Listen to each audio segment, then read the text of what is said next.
Hi, everybody. It's good old MF Michael Flecha alongside Anthony, Florio, and Michael Bullock.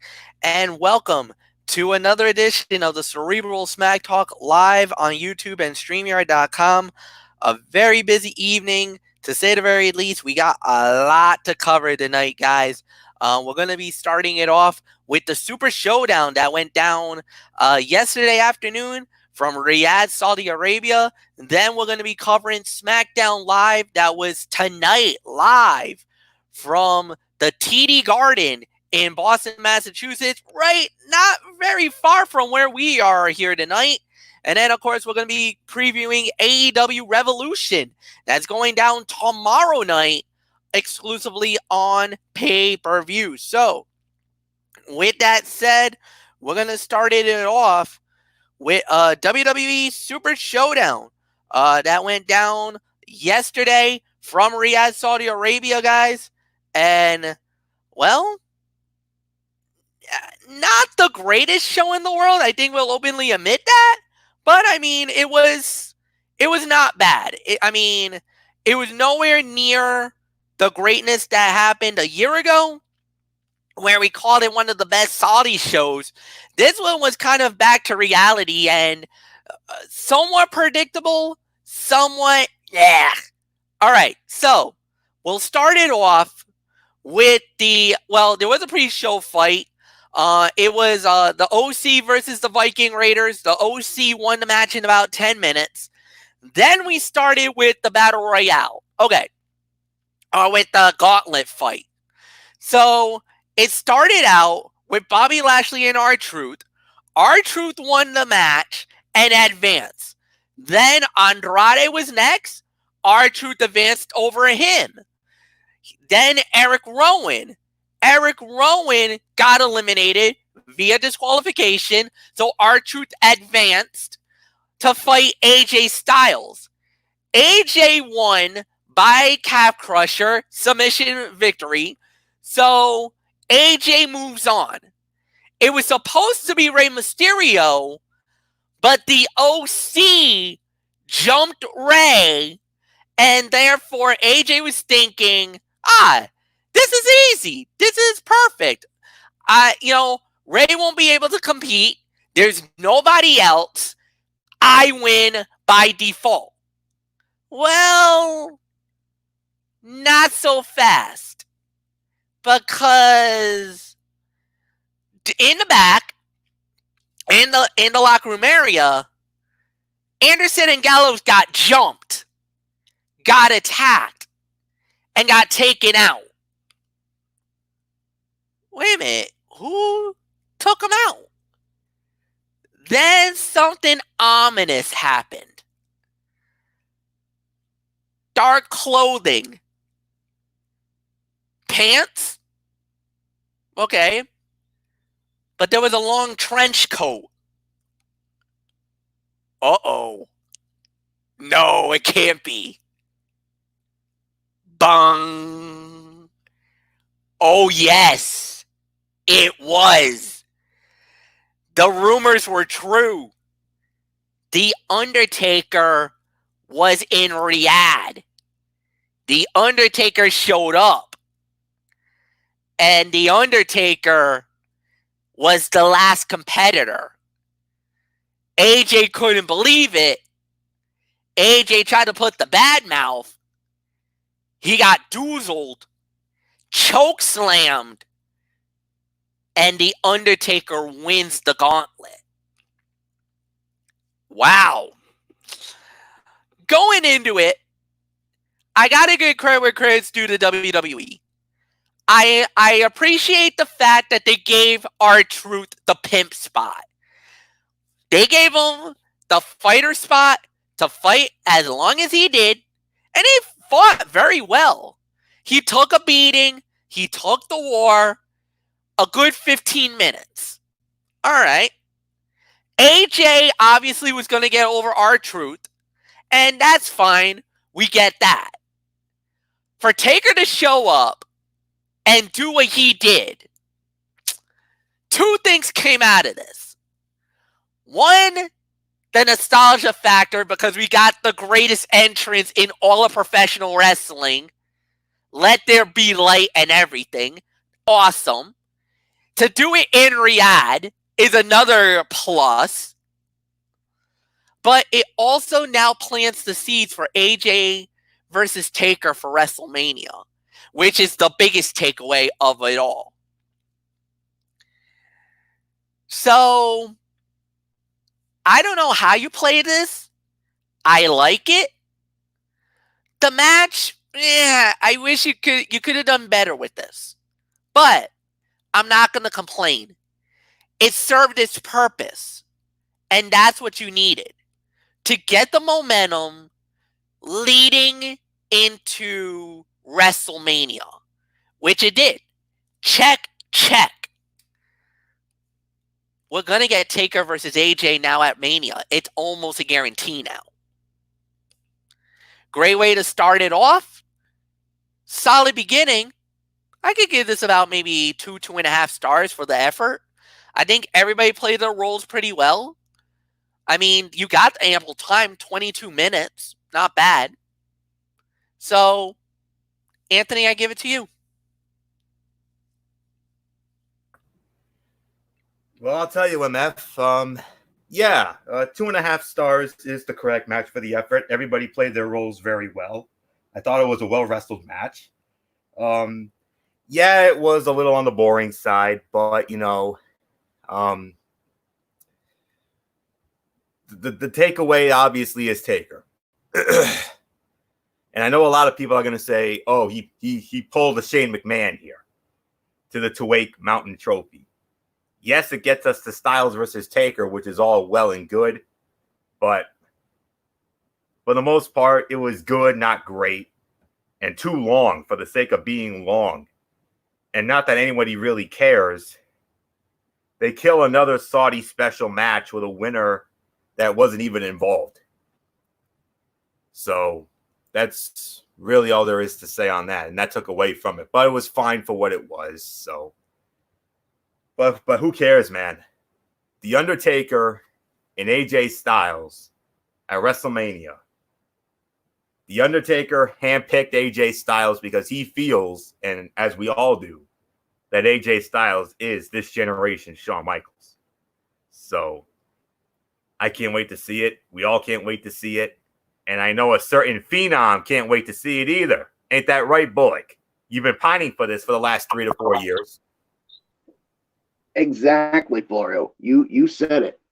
I've been wanting this encounter for the last 3, maybe 4 years. I mean, especially ever since AJ Styles came to WWE. And now it looks like it's going to happen. And what better place to do it than on the grandest stage in the mall? WrestleMania, an event that The Undertaker has given us so many great moments throughout his career, including having that fabled undefeated streak of his. So, I mean, this is a match, many people thought would never happen. But now, it's going to happen. 2 superstars. You got the man who was the face of who's been the face of WWE for almost 30 years, against a man who, before coming to WWE, was one of the faces of so many other wrestling companies, and one I know Fletch and Florio know very well, Impact Wrestling. And now we're going to see it. Certainly a great way to start off the build. And I'm going to say it right now, guys. It's going to become official on the March 9th edition of Monday Night Raw, because The Undertaker is scheduled to be there, and you know AJ's going to be there. I think we can all agree on that. Right, guys? Absolutely. We can absolutely agree on that, Bullock. Yes, I don't see any way where this is not going down on that night. I rest my case. 2.5 is my rating for the match overall, so there's really nothing more to say except I cannot wait for this match to go down at WrestleMania. And I'll tell you what, guys, I think for the first time in a long time, I think we may see an Undertaker match that could be really good because we all know the quality of AJ Styles. And he could definitely put over the Undertaker. The Undertaker is getting up there in age, but with what AJ Styles can do, this could be a sleeper fight of the night here. Flesh, it's yours. Very much. I agree with that. All right, so the next thing that we had on the show was The Miz and John Morrison versus The New Day for the Smackdown Tag Team titles. The winners of the bout in 13 minutes and 15 seconds, and new SmackDown Tag Team Champions, The Miz and John Morrison. Little bit of a clunky finish, though. Morrison, The Miz hits him with the steel chair. Morrison gets the victory. And more importantly, the crowning of new tag team champions. Yes, I did mention it. Me and Michael Bullock were together yesterday for our chat. Yes, Florio, I did steal your thunder for one day. It was me and Bullock doing the chat on Facebook. We did a Facebook chat, and history was made in Riyadh. New SmackDown Tag Team Champions. This to me was the fight of the night right here. I'm giving this 3.25 stars. I would have given it 3.5, but I did not like the ending. But most importantly, the title switch was expected, and it started a bit slow, but it developed into a very good match with the expected title switch. It was Morrison who used the chair, and then it was Miz who rolled him up, pulling the tights and getting the win, mind you. So that's all there is to say on that. But by hook or by crook, we have new SmackDown Tag Team Champions, The Miz and John Morrison and friends. Wait till you hear about their first title defense coming up in a matter of 9 days. Oh boy. I can't wait. We're definitely gonna have something to say about that in a little bit. So 3.25 stars. To me, this was my fight of the night. So nothing more to say. Michael Bullock, Miz pulling the tights and getting the win. New champion. Yes, pulling the tights and getting the win here. 3 to 3.25 stars is my rating. I mean, this to me was it was one of the fights of the night. I mean, there was a match I thought that maybe was a smidget better. We'll get into it, but anywho, I mean, it was a good match to sit for what it was. So yeah, 3 to 3.25 stars. Fletch, it's yours. 3.25, and me and Bullock were talking about it. We were both saying it. We're gonna pull the trigger and give it the 3.5 if it wasn't for the screwy finish, if it wasn't for the bad ending. About it in my mind.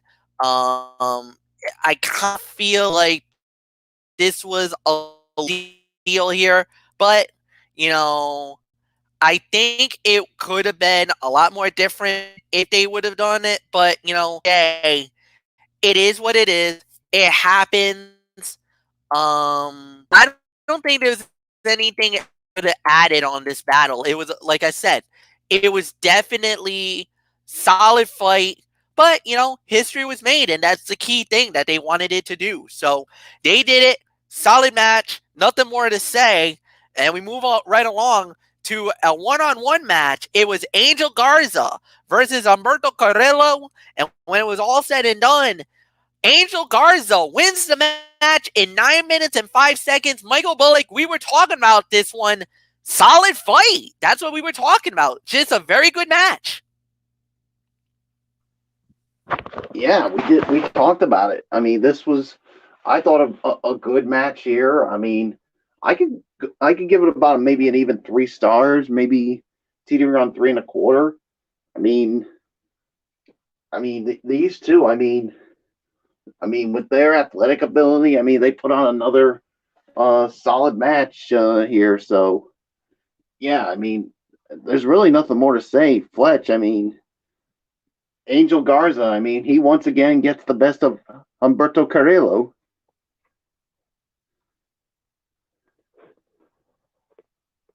Fletch, you there? Sorry about that. Solid fight. I think the ending was really, a little left to be desired, but it was still a good match nonetheless. I really got nothing else to say here. So yeah, you know, nothing more to say. So yeah, it's let's just move on right along. Anthony, it's yours. You give it, Fletch. About 3. 2 3/4 of a star for me. It was pretty good, but not as good as their recent work on Raw. Plus, the crowd just didn't care. So that's really all there is to say it. And I just feel for Humberto Carrillo, man. I mean, they're not behind him. That's all there is to say on that. I mean, I was rooting so hard for this kid, but he just can't get over. Damn shame. Move on. Well, after that, we had the Raw Tag Team titles on the line. The Street Profits versus the champions Seth Rollins and Buddy Murphy. When it was all said and done, the winners of the bout in 10 minutes and 40 seconds. And still, the Raw Tag Team champions Seth Rollins and Murphy. Solid match. Good battle. Good fight. Again, you can say a little bit of a clunky finish here. Rollins running interference, putting the curb stomp on D'Angelo on a Montez Ford that opened the door for Buddy Murphy to get the victory for the 1-2-3. Like I said, good solid fight. I really got nothing more to say. This is about another 3-star fight. Very impressive battle. It looked really good on paper, and I was thoroughly impressed with everything that went down in the match. So I got nothing else to say here. So Anthony, it's yours. I'm right there with you, MF. This was a solid 3-star match. It was an overall good match, but it never locked into that next gear that I was hoping for because, that they would hit because they are all capable of much more. Especially that great Rollins and Ford match we had on Raw Monday night. So really all I can say on that. So I'm going to give it a solid 3 for the effort. So Michael Bullock, it's yours. Yeah, I mean, it was another solid match. I mean, I'll give it 3 stars as well. I mean, the outcome was never a doubt. We knew Rollins and Murphy were going to retain, but I'll tell you what, I come out impressed with the Street Profits. I mean, yeah, say what you want about about their gimmick, but these two can put on a good wrestling match, and they proved it. I mean, they had these two on the ropes, but Rollins and Murphy somehow got the best of them. So nothing more to say, Fletch. Let's move on. Yeah, so the next thing we had was a one-on-one match. Mansoor, the hometown boy, going one-on-one against Dolph Ziggler, winner of the bout in 9 minutes and 20 seconds. Mansoor knocks off Dolph Ziggler. I believe Anthony Florio, you lead off. Let's give it up for the hometown kid. He delivers again in the clutch at home in front of his countrymen. Mansoor, another impressive victory against another quality WWE superstar. 2.5 stars. This is all I can give it. I mean, it was solid, but Dolph is such a bland performer these days. Mansoor looked good and has potential, but they really need to use him more than twice a year. And every match they had, they call it a miracle win. I don't like that. It's starting to get old. But the crowd, they were really fading as the show went on, and it made the event a lot harder to deal with. Thankfully, I had work commitments, so I didn't have to see this live. But but I eventually sat it, and so that's all there is to say here. So I'm only going to give this 2.5 for the effort, but Mansoor needs to be called up. Ain't that right, Bullock? Yeah, but you know what? I don't know how you're gonna feel about this, Florio, but I actually disagree with you. I thought this was a solid match here. I mean, yeah, the crowd faded, but the thing is, I mean, I thought the wrestling effort from both of these guys, I thought was good enough for me anyway to be a passable match. And I'm going to give it maybe another 3 star, maybe 3 and a quarter. I mean, it's not. I don't think it's as bad as what Florio is making it out to be. So that's all I can say. It, but I think it's time for Mansoor to be called up to the main roster because I mean I've seen what he could do, and who knows? You put him on Raw or maybe even SmackDown, that could be big for either one of your brands. So that's all I gotta say. So Fletch, you and I watched this. We both enjoyed it. Yeah, it was a solid fight. I thought it was a solid match. I thought Mansoor looked good. I think Dolph looked actually pretty good in the situation as well. So no, I liked what I saw. I thought it was pretty well. So I got really nothing more to say, nothing bad else to say about it as well. So yeah, it was a pretty good situation out there. So there's really nothing more to say. So What's your rating, Fletch? what? What's your rating? 3. I'll go with you. So I got nothing else to say, so we'll move right along. Next fight of the night: Brock Lesnar versus Ricochet. Well, yeah, Brock Lesnar versus Ricochet. We're not gonna get to talk about this one because this was a burial, guys. Brock Lesnar destroys Ricochet in 90 seconds. Yeah. I think the best way to say it, Drew McIntyre, you've been put on notice because Ricochet got very little offense in this fight. It wasn't even close, to say the very least. So, yeah, nothing more to say. Next up we had was Roman Reigns versus King Corbin in a steel cage. Roman wins the fight in 12 minutes and 50 seconds. And Mike Bullock, I believe. No, it doesn't it go back? No, it's you, Bullock. Yeah, you had it right the first time, Fletch. So Bullock, it's yours. Roman Reigns wins the match. Yeah, I'm gonna give this about another 3, maybe 3 and a quarter. I mean, I thought a good match here, and I know, I mean, the fans basically could care less about it because let's face it, this rivalry is starting to get old, and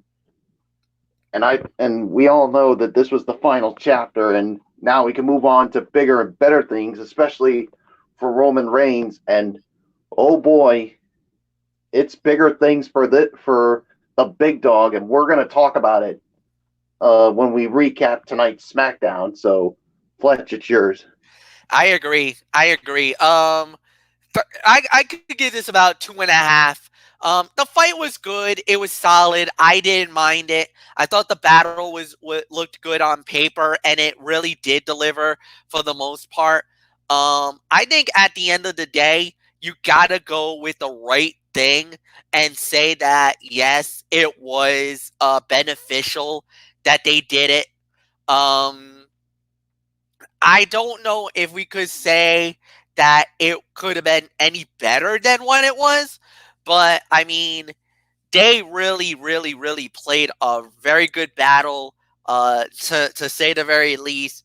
And you know, a lot of the times these cage fights, some are good, some are bad, and then there you got some in the middle.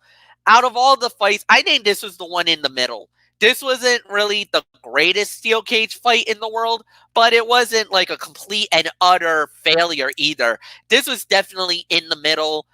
We've seen some better cage fights in our day, but this one was all right. This one was pretty good. Nothing more to say. Anthony, it's yours. 2.5 stars, absolutely correct, MF. The match, I'm just glad this feud is over because the feud, it doesn't work. It's never worked. It never will work. So That's all there is to say on that. Crowd was, dead for it, but, it is what it is. But I do agree. I mean, they put forth a solid effort, a lot better than we expected. I'm even going to go as far as to call this the sleeper fight of the night for me. This was very enjoyable for me. I really much enjoyed this match. So good job, guys. I'm going to give you credit where credit is due. Well done. 2.5 stars. Sleeper fight of the night. Follow that. All right. Well, they tried to follow it, and it was Naomi versus Bayley for the SmackDown Women's title. Bayley wins the match in 11 minutes and 30 seconds. But here's the key, and me and Michael Bullock were talking about it. Clean victory. There was no... Okay, if you want to call the foot caught in the shirt as a wishy-washy finish, fine, you can do it. I thought that was creative. I think that was something that even I never thought could ever happen. I think that was a brilliant move by Bayley, and that was a sneaky move by Bayley. But the thing is, she utilized something that really kind of went to her advantage. You know that they were fully clothed, because they were using the customs and the tradition of Saudi Arabia. So they had a bodysuit on first, and then on top of that, they had very long, big T-shirts under that, over it. So what happened was she put herself in it looked like an Indian deathlock maneuver, puts Naomi's foot into under her shirt so she can't get out, then grabs her head and drives her to the mat. That's her finisher. 1, 2, 3. Bayley wins.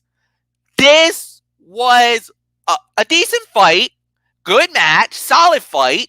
I could say about 2.5 stars, but the finish was so creative because it had a little bit of heel-like tendency, but it wasn't like a blatant cheat move.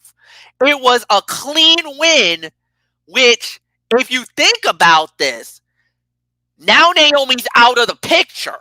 You think she's out of the picture, and after the events of tonight, my thoughts is a lot more different going to WrestleMania now than it was 24 hours ago. I'm going to say this. I think there's a new challenger. It's no longer Naomi. I'm sorry. Naomi is out of the picture for the women's title, in my mind.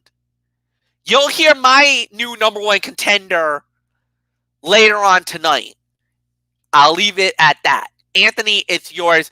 2.5 to 3 for me. Agreed. This is the other sleeper fight of the night for me. Despite some rough edges, it was solid.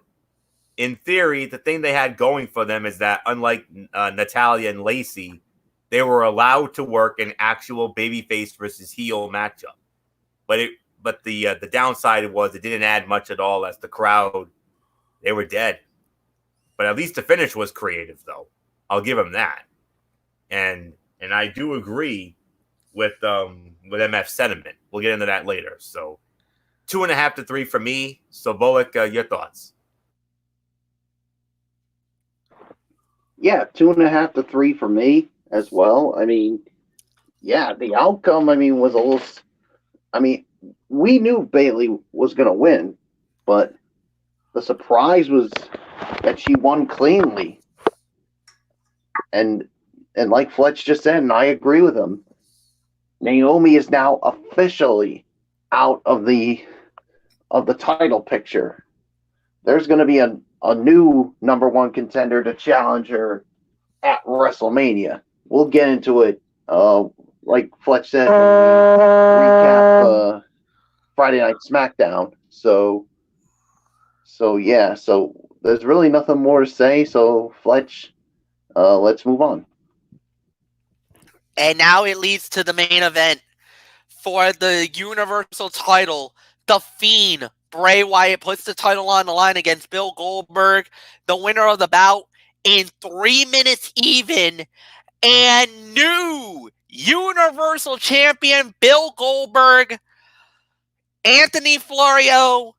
This had the internet talking all night last night, immediately after the fight was over. And I'm going to say it, the tiki torches and the pitchforks were out in force. And down goes the Fiend again. Yeah. I'm sorry, this was a dud. This was terrible. It was expected. But yes, and I read about all the backlash. And there's a reason for this. I'll get into my reason when we start off the Smackdown review in just a moment. But yeah, it was what it was. I mean, this kind of was expected. I mean, they did a great job of teasing us. I mean, first they said, "Oh, it's going to be Goldberg," and then like, "Oh, maybe it'll be the Fiend." Nah, it was Goldberg all the way. So he's now the Universal Champion for the second time, first Hall of Famer to ever win a championship. So that's a big moment for him. So yeah, but this was So that's all there is to say on that. So, but the fans, you can't please everybody. They're like me. They want to see fresh new talent. Full-time talent holding titles, not part-timers who will hold the title hostage and keep the title away from your main show.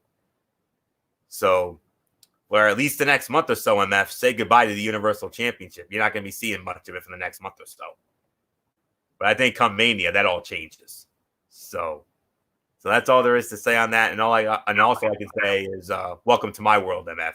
Now you know how it feels to have your top title held hostage by an undeserving part-time talent. Bullock, go. Done. Move on. Well, the thing is, Florio, the thing that's different between Goldberg and Lesnar, Goldberg has, he's loved by the fans. Lesnar, though, totally different story when it comes to that. Yeah, I'll give you that. Yeah, that's the only difference when it comes to that. But yeah, I agree. It's a dud. But yeah, the pitchforks and the were definitely out on social media, especially our grand poobah Derek Ferreira. And I mean, what else would you expect from him? Basically saying, "Oh, F WWE, they're trash." When it comes to this, I mean, yeah, Florio said, you can't please everybody, especially Mr. Derek Ferreira. So, nothing more to say. Let's get to our overall review on the show. Wait a minute, did Fletch talk about it? I don't think so. Or maybe I'm not gonna talk too much about it because we still got so much to cover. So I just wanna go to the overall review. So Bullock, you get to lead off. All right.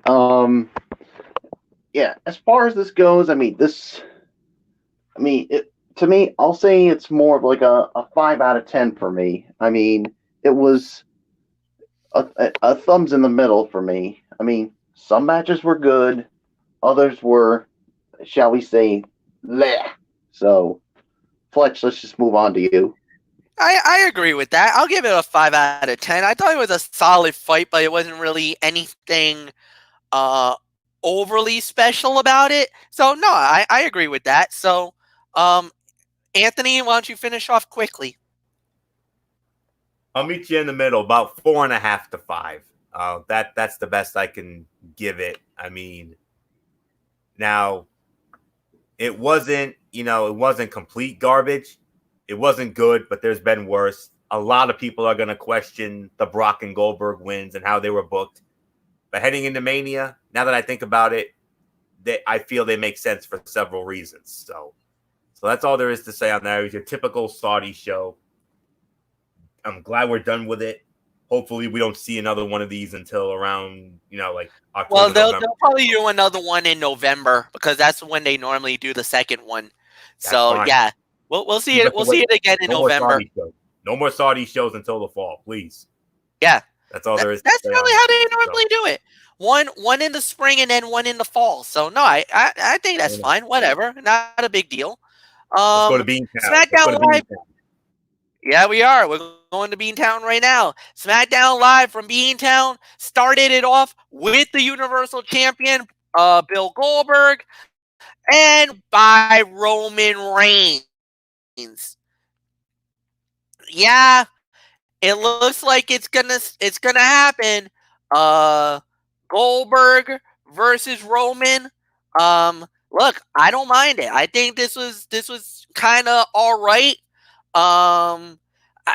I don't see how anything else can be happening in this situation, but I will say this. Obviously they're gonna want to make Goldberg look like the heel. Maybe that's why they had Goldberg win the belt from the Fiend. Because of the fact that they know the Fiend is well loved by WWE Universe. The fans like the Fiend. They love the Firefly Funhouse gimmick. So what's the one thing to do that will not get Roman crucified at WrestleMania? By getting somebody over, by beating Bray Wyatt, beating the Fiend, where everybody thinks, the Fiend's indestructible, letting him lose, and then going after that particular guy who beat the Fiend. And if you notice, the fans gave him a mixed reaction. He didn't get a lot of cheers, but he didn't get a lot of boos. Trust me, they're gonna start working the fact that, hey, this guy beat your favorite, boo this man. Because they want to give Roman the feel-good moment at WrestleMania. Why? I got no idea. But this is Vince's logic. Plus, on top of that, if it's true, it's also a great way for ESPN Plus to have WrestleMania. Remember, WrestleMania is rumored right now to possibly be heading to ESPN Plus and will not be on the WWE Network this year. Now, there's nothing confirmed, not officially yet, but there are rumors that major 4 pay-per-views might become exclusive to ESPN Plus. Take that for what it's will. Take that for what it's worth. So, with that said, solid segment, good start to the show. Anthony, I give it to you. And MF, you explained the theory I was about to break down. I mean, that's what the dirt sheets are saying. The reason why they put the title on Goldberg was because of the fact that, they want to endear Roman. And they want Roman to, go back to the top of the food chain, obviously. And that's exactly what they're going to do. And oh, by the way, MF, it is official. It's set for Mania. It's done. It's confirmed. We're getting it. Spear versus Spear. All right. It's official. I mean, we all thought Roman was going to have to earn his way to this match by the Chamber. Oh, no. Nope. Roman just got the green light. They green lighted it. So Roman doesn't have to go through the 10 tons of steel, the 2 miles of chains, and 5 other men to do it. Nope. Now I wonder, what does that mean for the Chamber now? Oh, you're going to find out, baby. You're going to find out. And wait till you see what they got. Wait till you see. They've already announced what that other Chamber match is. And wait till you see what they got in store when it comes to the men's the male competitors. Okay. It's monumental, and this is going to be very beneficial for SmackDown. We've been, belly aching about how god awful the show has been. It really has. But this match here, this is a big moment for SmackDown here. This might be the shot in the arm you boys need. So okay. So yeah, wait till you read that in your little notes. So, But anyways, this was short and sweet and to the point. It served its purpose. It did what it had to do. And, and you heard the crowd. The crowd, for the most part, they were booing Goldberg. Yes, they booed him. And I mean, and obviously this is all done for one reason. They want to get Roman. They want the fans to endear Roman. They want Roman to be liked. That's what they're trying to do. And the feeling is, if Goldberg beats, or I should say, if Roman beats Goldberg at Mania for the title, which most likely will happen, that should endear the fans, because that gets into my theory from a moment ago. Full-time talent beating a part-time talent for the major championship. To be quite honest with you, this match really, honest to goodness, does not need the Universal Championship. It doesn't.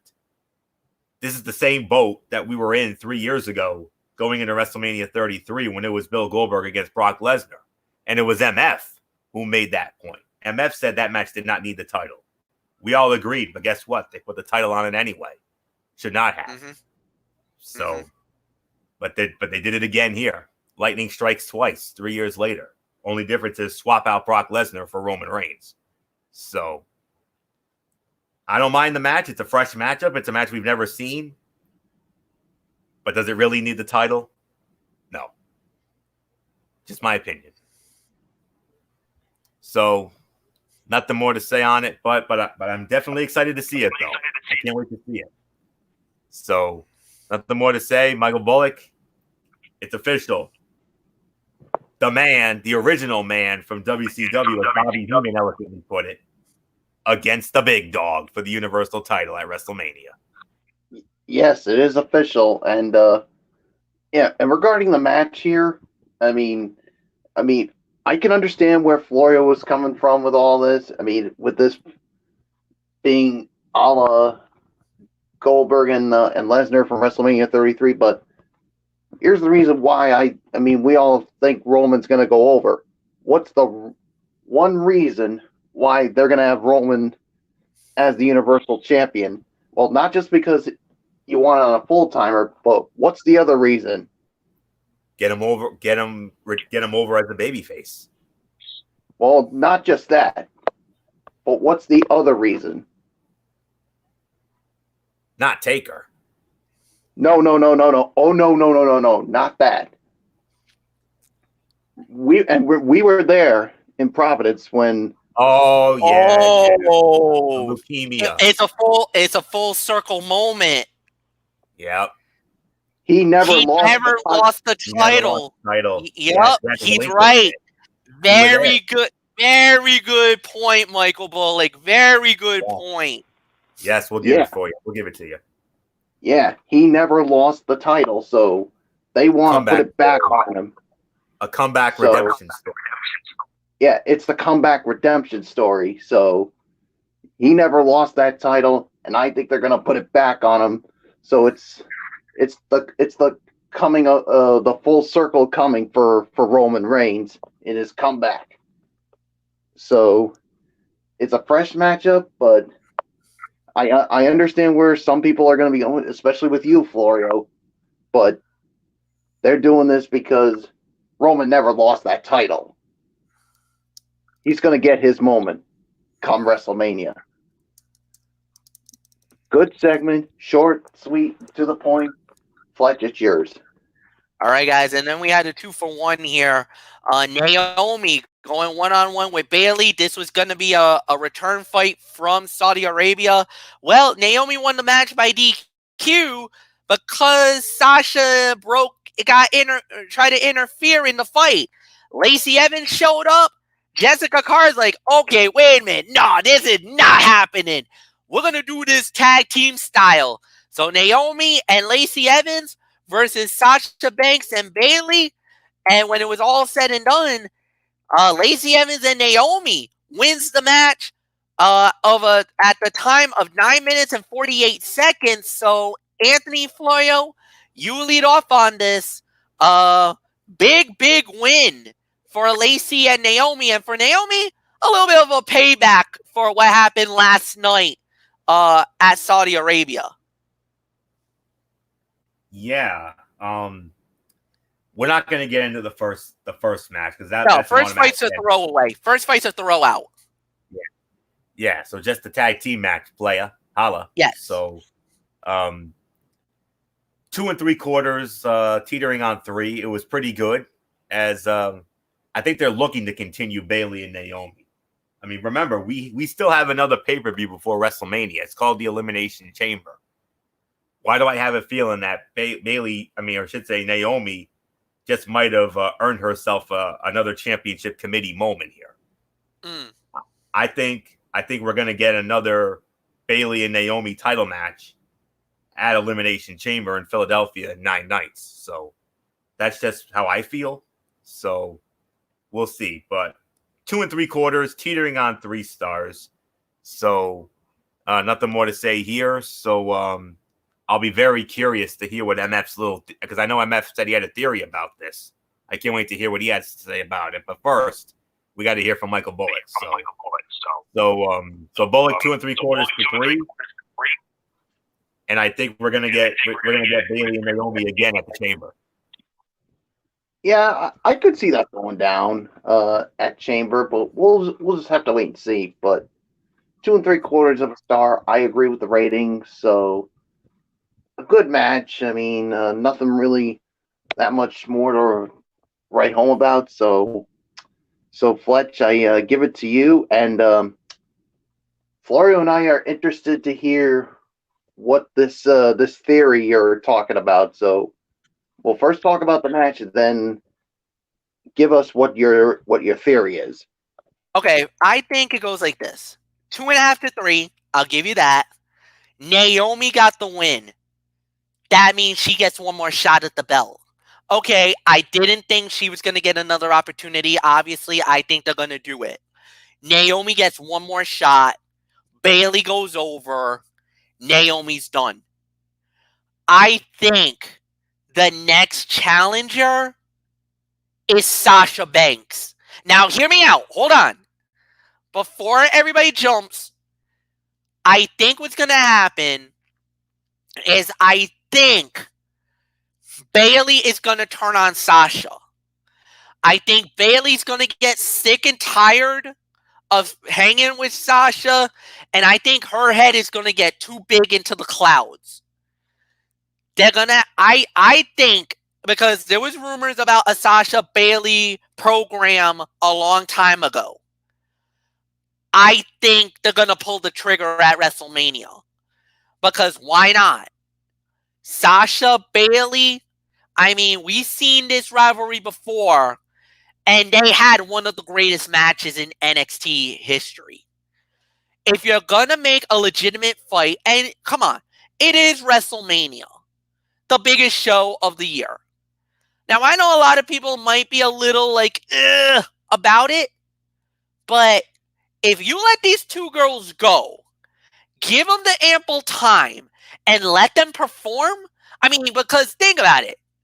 Obviously, you got the Women's Elimination Chamber from Monday Night Raw. We're all thinking it's going to be Shayna Baszler. Come on. There's no doubt in my mind. Baszler versus Becky Lynch is going to be a great fight. SmackDown is going to have to counter with something big. Why not let's do Sasha versus Bayley? Why not let these two girls go at it? Honestly and truthfully, other than Naomi, these are the two best on SmackDown right now. Let them go at it with the belt on the line in Tampa. I like the idea. Now, I know a lot of people are going to be like, about this, but trust me, I truly believe this is going to be the payoff at WrestleMania. I think somewhere along the way, Bayley's going to get jealous of Sasha and then kaboom. Or it's just going to be a straight up blindside hit. Like, we're not even going to see it coming. I think it's going to happen. I just don't know when they're going to pull the trigger on it, but they're going to pull it. And when they do, oh my, look out. That's what I'm thinking. Now, they could surprise me and go a different direction, but I'm working off not only a couple of rumors, because I heard a rumor from a couple of people, not just one source, but two sources, that was talking about Sasha and Bayley for Mania. So we'll wait and see what happens there. But nothing more to say. So, all right. So with that said, we move right along. Kofi Kingston goes one-on-one with Robert Roode. And when it was all said and done, the winner of the fight in 12 minutes and 54 seconds, Robert Roode beats Kofi Kingston. Michael Bullock,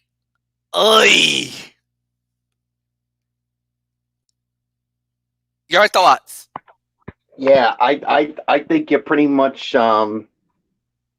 took the words right out of my mouth. I mean, it was fine for what it was, but the thing is, there was a little some chicanery, especially from the Ziggler-Roode side, and well, I mean, Robert Roode pulled a, shall we say, Fletch, a dirty trick here. He hit himself right on the steel steps to make the referee believe that Big E was the one who did it. The referee bought into it and threw out Big E. You know what, Fletch? I'm going to be quite honest here. I'm getting sick and tired of this superstars pulling this kind of act. I mean, and the referees that are buying into it. I mean, unless you see it with your own eyes, there's no reason to throw anyone out for something that you don't see. You can't just assume it. I just don't get it. I mean, and then to see, I mean, well, Ziggler provided the distraction, and that's what caused it all to happen. So I'm sorry. I know I'm going to be a little harsh because of what happened with this. I'm only going to give it about 2.5 stars. I'm sorry. I can't accept what I saw out there, especially with that act. And late after the match, we got a shot of Mandy Rose and Sonya Deville back there, and they were both smiling at Ziggler. So obviously, a lot still come into this whole thing. I mean, with Fletcher's theory and the theory I gave everyone last week, so we'll see how that goes. But I'm only going to give it 2.5 stars. Just my take. Fletch, it's yours. Yeah, it was definitely no doubt about it. I'll give this about the 2 3/4 to 3. Yeah, I get it, and I get where you're coming from, Michael Bullock. There was a lot of anger with the way that the fight turned out. But at the end of the day, you just gotta kind of handle it the way that you gotta handle it, and it is what it is.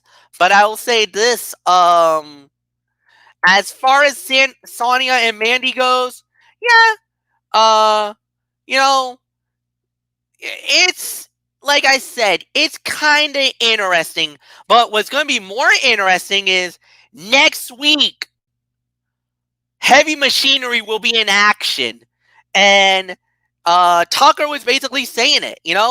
Mandy, you got to let her go now. Sometimes in life, a guy like Dolph Ziggler gets the girl. And he's like, next week we go out there and get some of the love that the WWE Universe, who won't reject him like Mandy did. And Otis kind of like, he's right.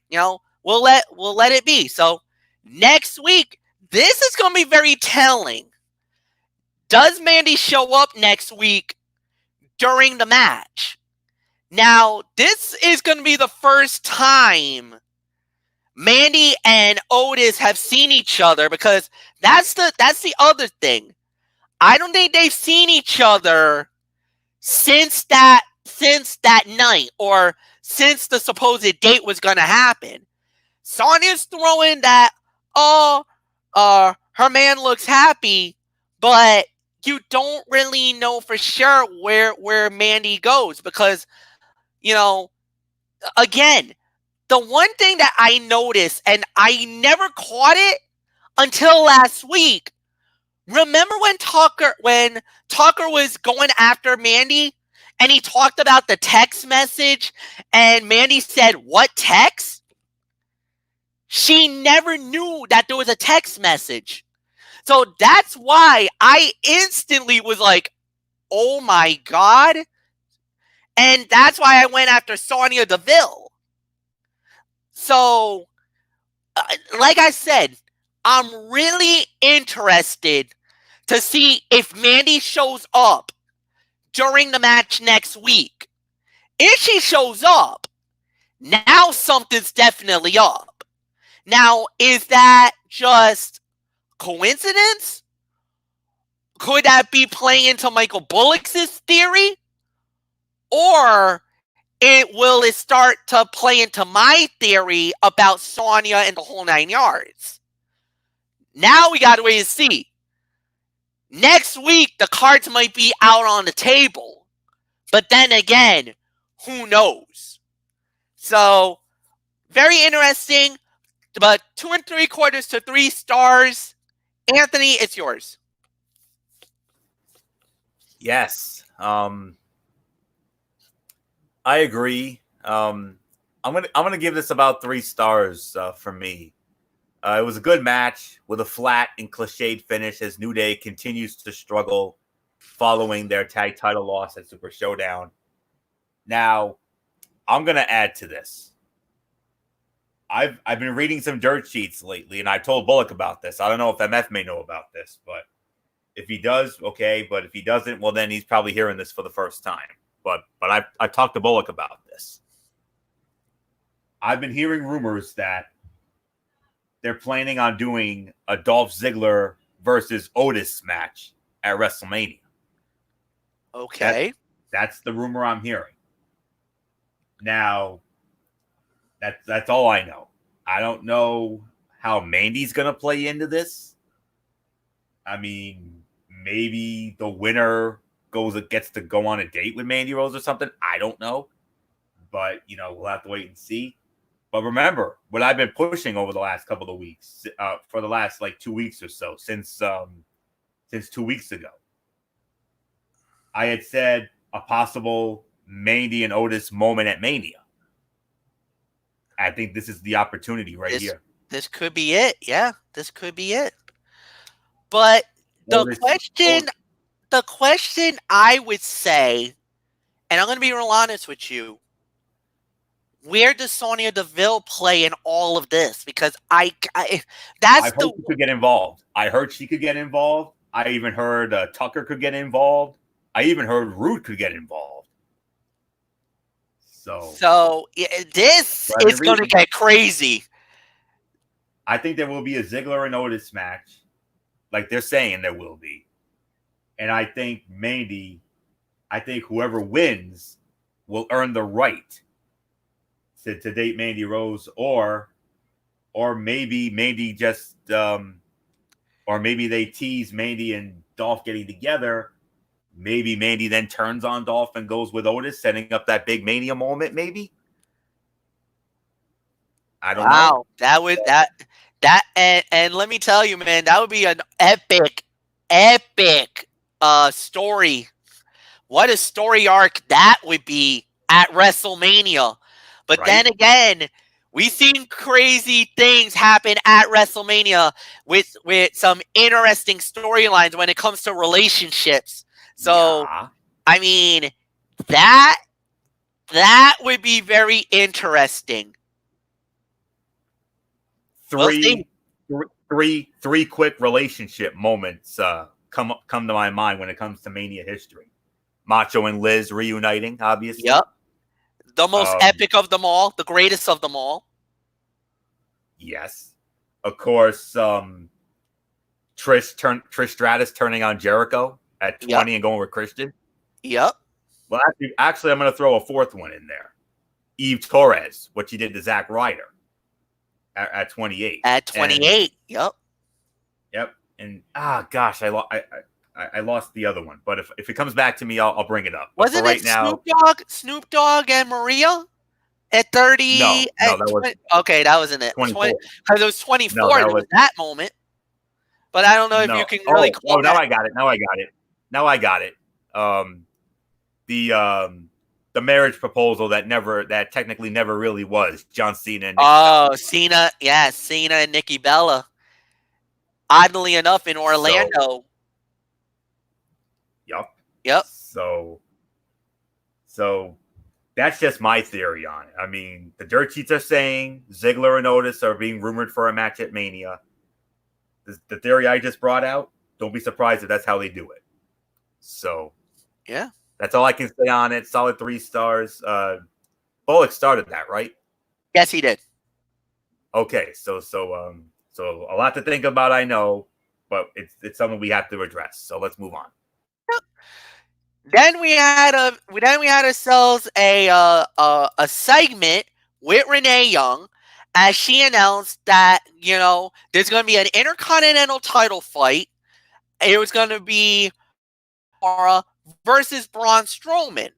So they talked about all the stuff, and then what actually happened that time ever, it's going to be a 3-on-1 handicap match, and I believe the Intercontinental title is in play. So that's interesting. Nakamura, Cesaro, and Sami Zayn versus Braun Strowman. Wow. Solid segment, but the beatdown kind of makes the show, kind of gives us the doubt that, unfortunately, I think we know how this is going to play out at the end. Really nothing more to add here. So, Anthony, give me a quick thought. 3-on-1 handicap match. Wow. Okay. But then again, Braun Strowman was the one who wanted it. He says, I'll probably have to deal with all 3 of you clowns. And you know what? Fine with me. So careful what you wish for there, big boy. That's all I can say. And it was kind of nice it was kind of refreshing to finally see Nakamura, Zayn, and Cesaro actually get one up finally. I think Strowman's going to go over. And I'm hearing that Strowman, when it comes to the IC title, I'm hearing some sort of multi-man match. That's all I know for now. So 3-on-1 handicap match. I'm not wild about it. But then again, seeing Braun Strowman kill 3 guys, especially Mr. Lame Duckman, Sami Zayn, that'll be worth the price of admission. And the fans in the Yellow Delph will love every minute of that. So that's all I can say. So Bullock, 3-on-1 handicap match. And plus, I really did not think that Intercontinental belt was going to fit around Strowman's gargantuan waist, but somehow it did. You know why? Because they extended the straps to the belt. So I think what they did is they elongated the strap so it fits Braun. They supersized the belt. That's why. They wanted to put it on a man. They wanted it to fit a man, a giant of a man. Yes. Okay. Now I understand. All right, go on. Yeah. This was a fine segment. 3-on-1. For the Intercontinental title. I'm not down with it, but like you said, Strowman wanted it, and now he's gonna get it. So yeah, there's really nothing more to say. Let's just let's move on, Fletch. All right, and we do indeed move on. And the next thing that we had on the show was well, okay, so the match. Daniel Bryan versus Curtis Axel. Daniel Bryan wins the match in 5 minutes and 33 seconds. Do you guys want to talk about this, or do you just want to move on? No. Nope. No touching. Yeah, No touch. Okay. We'll let it go. We'll let it go. There's only one thing, though. The only thing I want to see Daniel Bryan and Drew Gulak in a match. I think you're going to get it. I think it's going to happen.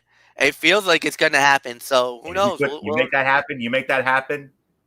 You got potential for a sleeper fight of the year right there, because those two. Oh yeah. Yeah, I could say that could be a fight of the night on SmackDown. That's definitely a fight of the night on SmackDown, no doubt. All right. Then we got The Miz and Morrison. They were celebrating the fact that they won the SmackDown tag team titles and everything else. And they were going over and, they were going to do a celebration. But before anything happened, Greg Hamilton, the ring announcer, made an announcement that very rare. Normally you're like, wait, Hamilton, what the hell are you doing?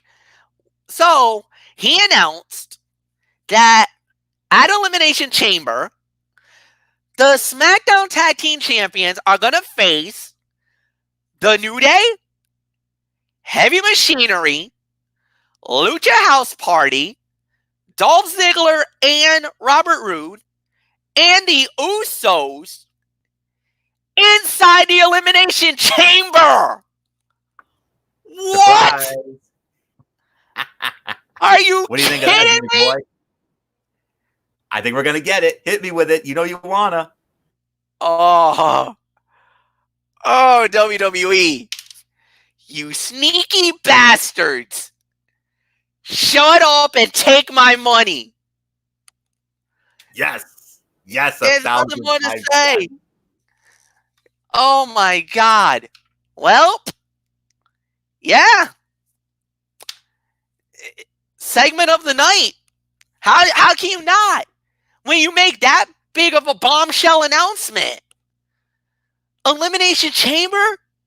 Tag teams? With the belts on the line?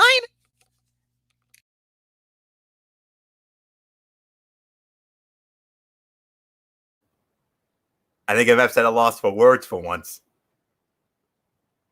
That's not often, folks. It is not often we get MF at a loss for words. Oh, man. But there you go, man. There you go. There's your shot in the arm right there.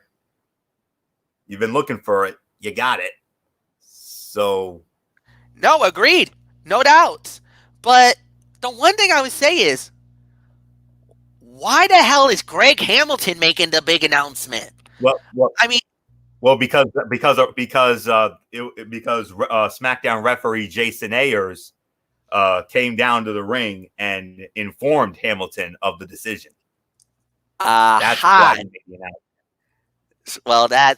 Well, he must have gotten something from the suits in the back, and that's the other thing. Who the hell? How the hell did they know about this? How did they run down? Who told them this? I mean, who the hell's running the show nowadays? That's what I'm wondering. It's one of two people. It's either your executive director, Brother Love, Bruce Pritchard, or it might have been your old friend from Ring of Honor, Mr. Adam Pearce, who's a producer and an agent. So possible, yeah, no doubt. Wow. So, Anthony, go ahead. It's all yours. Do you want to give a quick thought? Absolutely, I do. It actually led into a match. Oh, by the way. Yeah, we'll get into that in a minute. I thought this would have been a 2-for-1, but okay. Yes. So now you know, MF. I mean, you know what? You know what? The hell with it. I'll do the 2-for-1. Usos versus Miz and Morrison. Usos wins the match in 9 minutes and 50 seconds. Now, Florio, you go. Okay. I believe this will mark only the second time that the Elimination Chamber will house the tag teams. The last one was in 2015, and that was the one where I believe the New Day went over. Yep. But in a successful then WWE tag team title defense. This was long before Brand Extension 2.0. But nonetheless, this was my fight of the night. This was a 3 1/4 star match. It was good with a cool finish. But what an odd choice to have the champions immediately lose following their title win.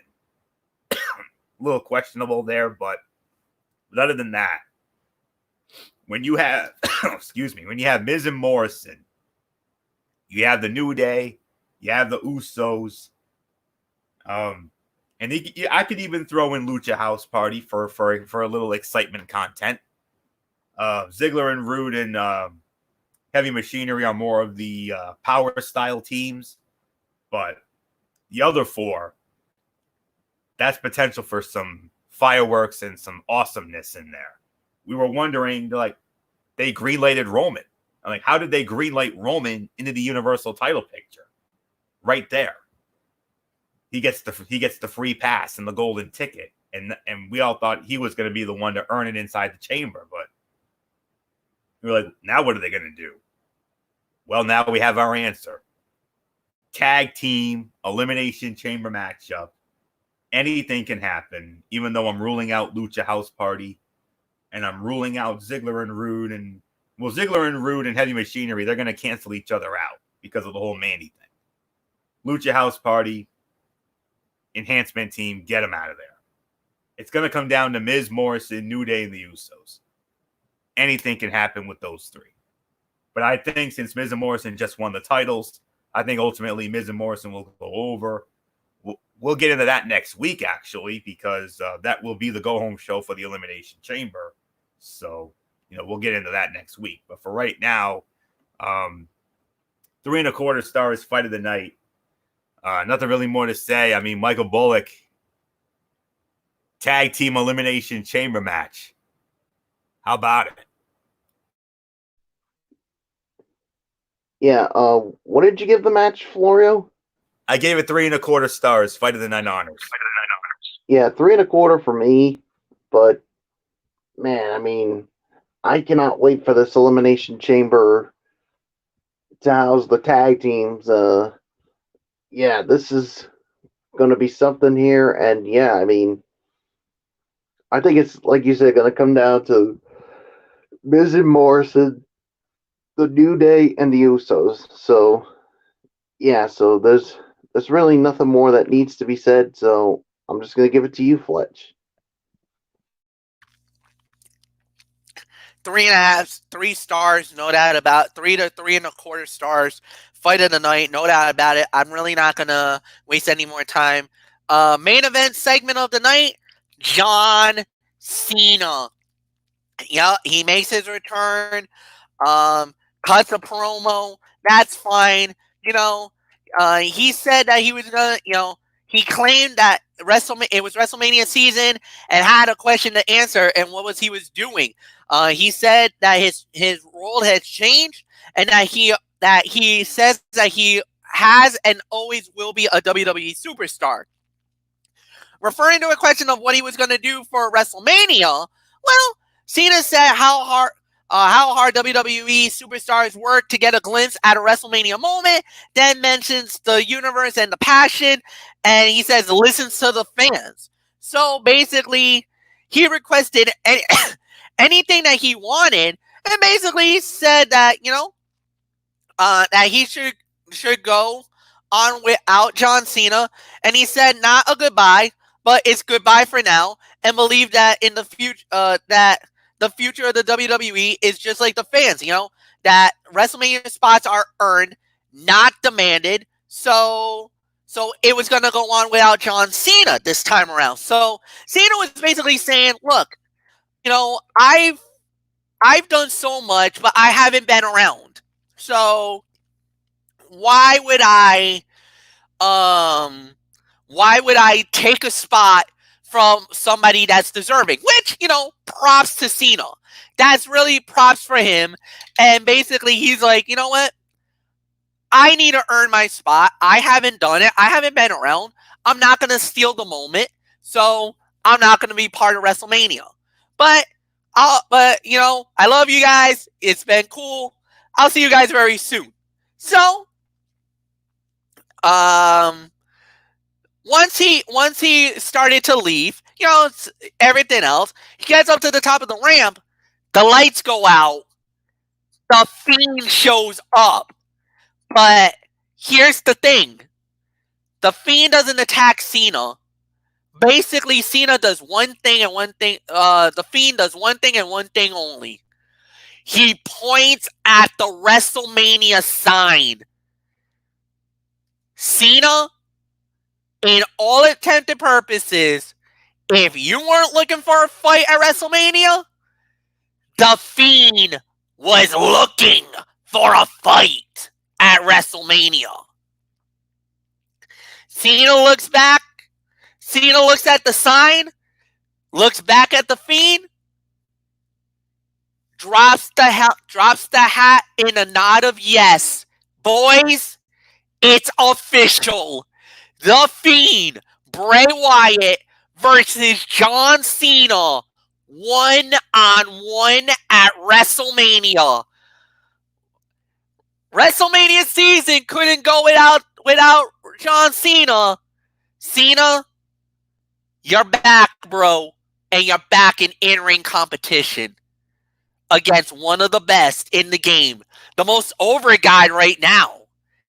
Now the question becomes, does Cena go Super Cena and buries Bray here? Or does the Fiend get his biggest win of his career at the grandest stage of them all? I guess we'll find out at WrestleMania. Mike Bullock, you lead off on the main event.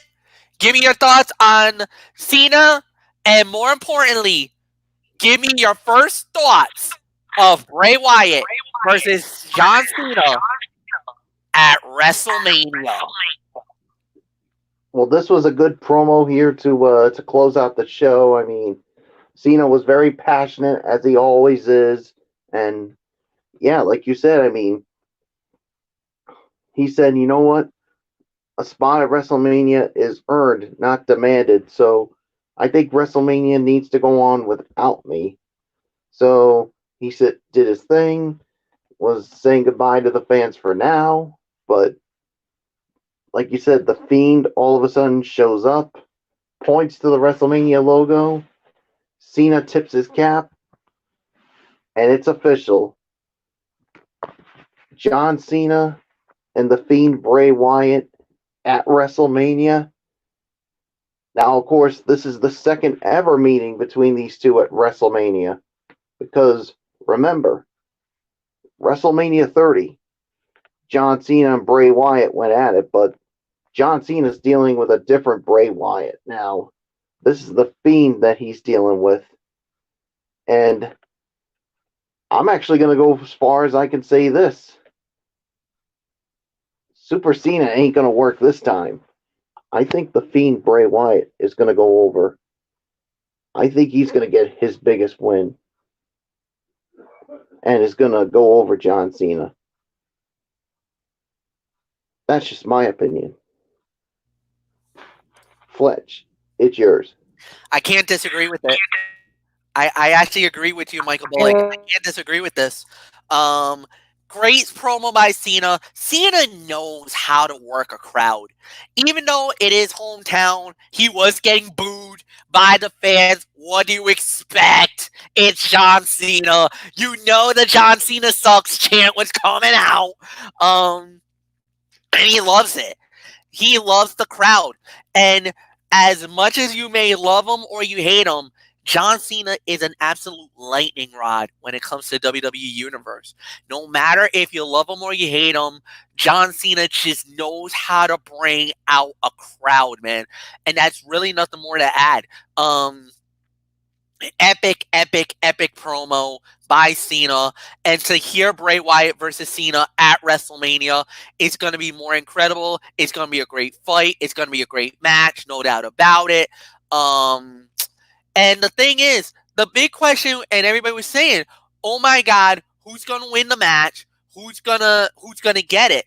You know, we were all talking about how, and we were all talking about John Cena and Bray Wyatt, and how are they going to get the victory? Who's going to get the win? Everything else. Remember what we were talking about. Anthony and I was talking about this. Remember what we were talking about a while ago. Bray Wyatt was going to go over at WrestleMania. At the time, we were thinking, oh, he's going to go over with the Universal title in hand. I think this would be bigger for Wyatt and better for Wyatt to knock off John Cena at WrestleMania. This is even better than what we could get. And I know a lot of people are like, oh, but he should be the champion, this and that. Okay. But this is the mea culpa that WWE is going to give us. Remember, they screwed us over once before with the Hell in a Cell. What did they do? 1 month later, they gave Bray Wyatt the biggest win of his career by making him the Universal Champion by winning the belt in Saudi Arabia. We're all complaining. We're all going nuts over what happened last night what happened in Saudi Arabia with Goldberg winning. The bigger payoff is Bray Wyatt, the Fiend, knocking off John Cena at WrestleMania. That's a bigger win. It's a bigger moment. Because at that moment, think about this. If Cena loses to Wyatt, this is a passing of the torch moment. Think about it. Hogan passed the torch to Warrior. Bret Hart passed the torch to Shawn Michaels. Shawn Michaels passed the torch to Stone Cold Steve Austin. Then you could say Austin passed the torch to The Rock. Rock passed the torch to John Cena. John Cena passes the torch to Bray Wyatt. Bray Wyatt becomes the biggest star of WWE. He already is right now with his Firefly Funhouse. He is with his big name or his big, thing with the Fiend gimmick. Imagine what he does when Cena tries to do the 5-knuckle shuffle and Wyatt sits up on him. Imagine if he hits the AA and Wyatt no-sells on the AA. Guys, Cena has seen a ghost. There's only one guy that did that to him, and he nearly crapped his pants, and that was Taker in 30. It's gonna happen again. I believe it's gonna happen. Bray Wyatt will become immortalized at WrestleMania by knocking off the golden boy of WWE. Anthony Florio, it's yours. This was the segment of the night, MF, with all due respect to the other one. Cena was great with the crowd here, and we got what most expected after The Fiend lost the Universal Championship. So, yeah, man, this was awesome. I mean, you couldn't have picked a better place for Cena to come back than Boston. I mean, TD Garden was eating that up, man. I mean, oh boy, I don't know what else there is to say. Cena and The Fiend at Mania, I couldn't agree with the sentiment more. Bray Wyatt's never won a match at WrestleMania. He's winless. What a way for him to get his first Mania win than by putting him over who Michael Cole. Michael Cole even went on the record and called him the GOAT. So, and MF, you brought up all those passing of the torch moments. One other one we can't forget. 3, when Andre passed the torch to Hogan. So, and then Hogan in turn took it to Warrior, and the rest is history. I mentioned pretty much every torch passing moment in Mania history, all epic, all in their own way. So that's really all there is to say here. So segment of the night for me, Cena and the Fiend at Mania. That's going to be awesome. So really nothing more to say. Fiend Wyatt gets his win back, no doubt about it. Did Bullock go here? I believe he did, right? Bullock let it off. Okay. So overall review. Not bad of a show. I'm glad that all the WWE talent got back to Boston safely. No issues this time around. Reports got out that they were here at around, I want to say about 2, 3 o'clock in the afternoon. So, yeah, it was perfect. So, end of the day, solid, fine, nothing more to say. I could give this about maybe 6 out of 10. I mean, this was one of the better SmackDown shows we've had in a while. Very good build towards WrestleMania. Very good build towards the Elimination Chamber. I mean, to do it, they killed 2 birds with 1 stone. They did actually pretty good. So, not bad. Solid show. Finally, a decent show for SmackDown. Now, that's not going to wash away everything because they still got a lot of work to do. But at least this was a decent first step in the right direction. Plus, they had a pretty good crowd in Boston that actually helped them out tonight. So, nothing more to say. Anthony, it's yours. 6.5. I mean, yes, I agree. It was one of the better SmackDowns we've had in a long time. Next week they'll be in Buffalo, and we all remember what happened the last time they were in Buffalo now, don't we? So I don't think it's going to be as exciting as that show was in November, but we'll see. But for right now, what was I going to say here? It was an overall pretty good show with angles continuing, matches set for Mania as well as Chamber. While not the greatest, it was definitely a clear improvement over recent weeks, no doubt about it. Newsworthy show, to say the very least. With WWE making Goldberg versus Roman official for Mania for the Universal Championship. That Elimination Chamber tag team chamber match bomb dropping. And then closing it out with Cena and the Fiend. Ooh.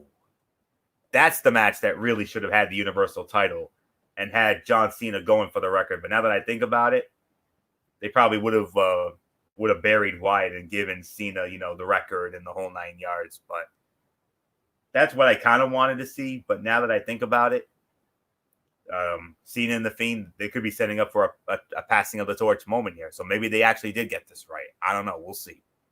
But 6.5 for me. So Bullock, close it out here when it comes to this review, that is.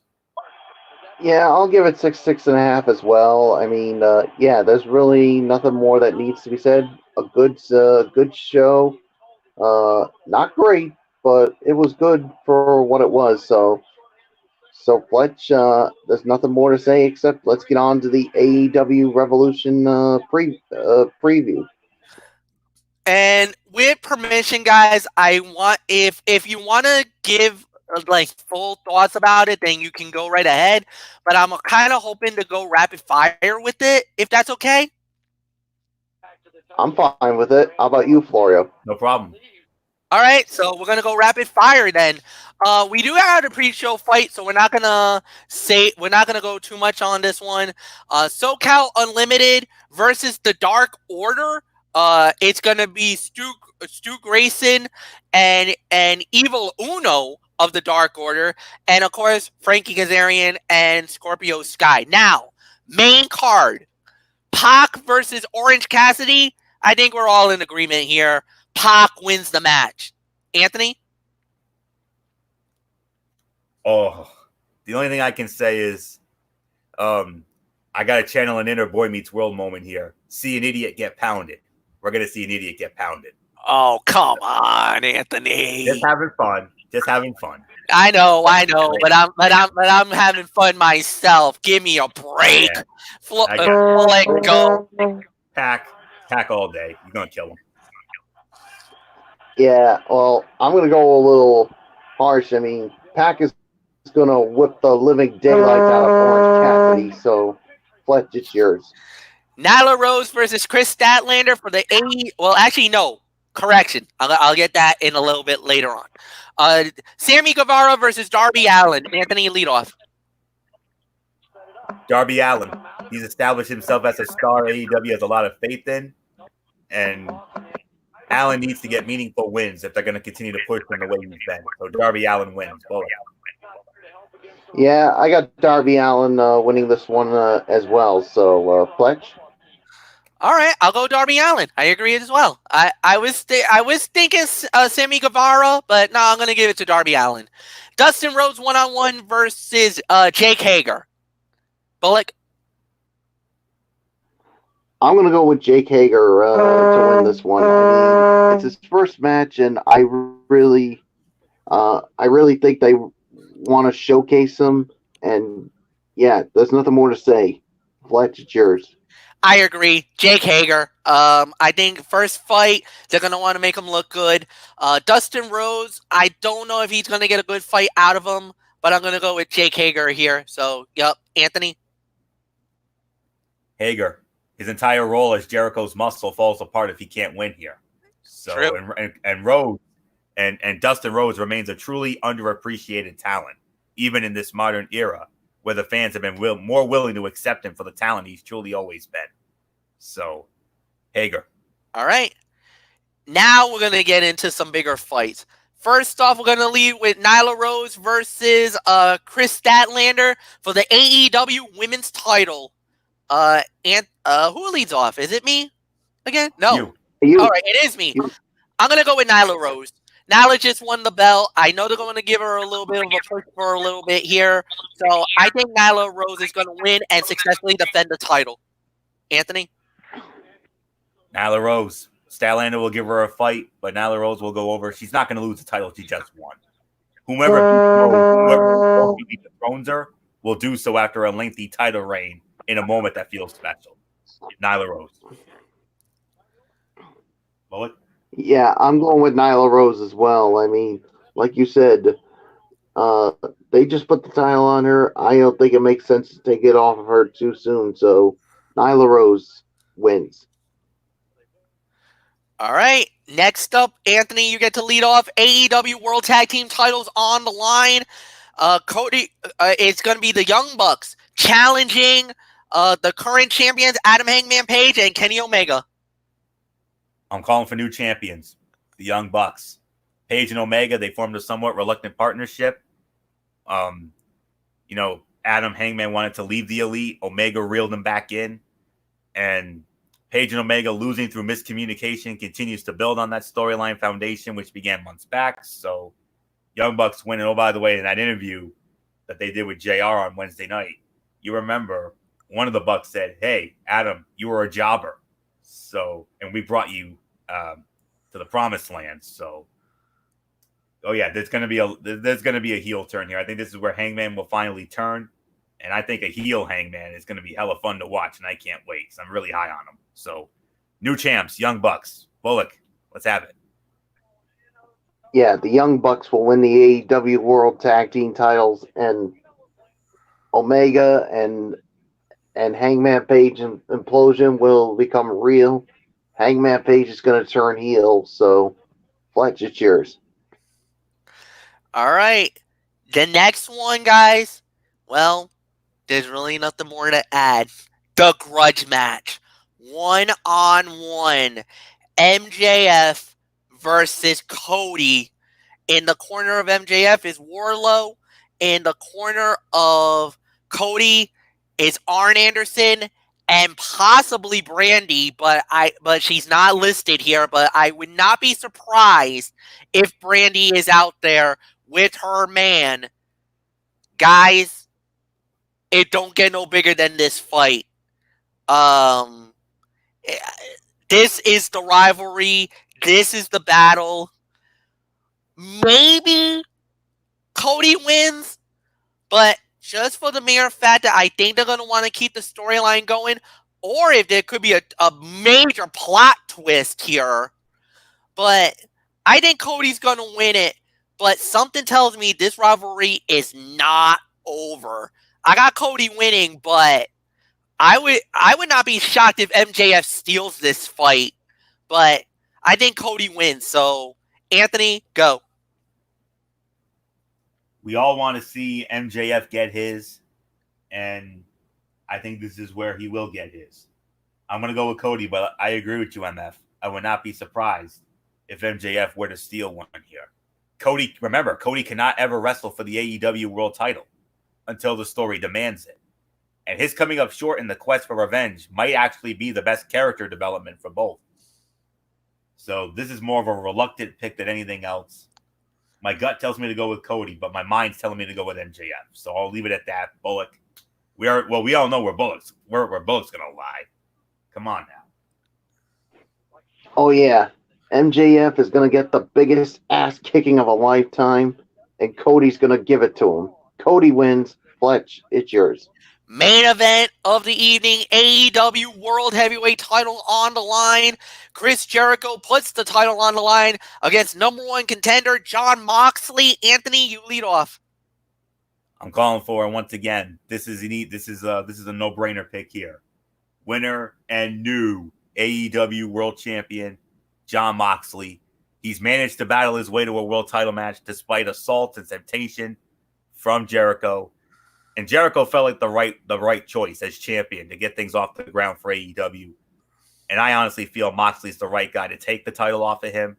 It feels like there's high potential for great TV with an angry Jericho and his inner circle buddies trying everything they can to get the title back for Le Champion. But I think Le Champion's reign ends here. Winner and new AEW World Heavyweight Champion in what I think will be the fight of the night and the show stealer, Jon Moxley. Nothing more to say. Bullock? I'm going to say it. Winner and new AEW World Champion, Jon Moxley. Fletch, it's yours. You know what? I got to do it. Ow! Ow, ow, ow! I'm lone wolfing this, boys. I think Chris Jericho is going to successfully defend the title because I think it's going to be because of the inner circle. I think they're gonna cause a little bit of a screwy finish. I'm sorry. I think Le Champion is going to keep the belt a little while longer. I got Chris Jericho successfully defending the title via a screw job or something like that. So, nothing more to say. Winner and still champion, Chris Jericho. I lone wolfed it. I'm going on my own on this one, boys. So that's it. We're done.